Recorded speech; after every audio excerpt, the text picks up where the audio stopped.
Assalamualaikum warahmatullahi wabarakatuh. Selamat malam, berjumpa lagi dengan Ki Kampak di acara stand up komedi tunggal. Harum mewangi sepanjang hari. Pusing, pusing, pusing, pusing, pusing, pusing.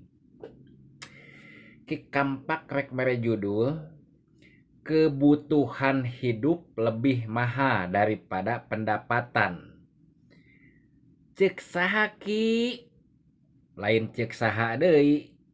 Hampir masyarakat di Indonesia Ki Kampak sering mampir boh ka nini-nini, boh ka aki-aki, boh ka budak ngora di mana-mana lah. Seringnya loba anu ngeluh. Ngeluh kunaon ki? Zaman ayeuna penghasilan lamun nu meunang duit kontan kes-kesan misalkan 150.000.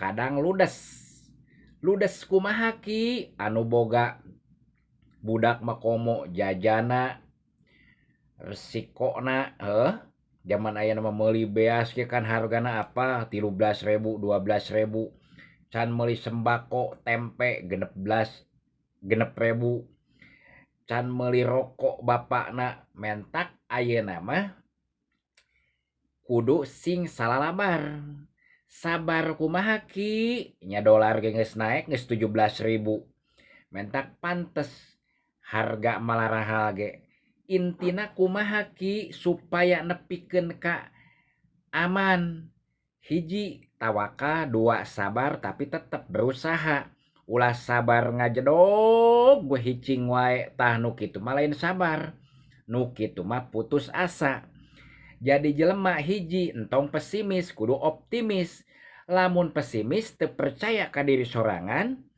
nek percaya ka saha diri sorangan kita dipercaya hirup mah kudu yakin ka Gusti Allah aya nu ngusikeun nu malikeun nu mewe rejeki bener teu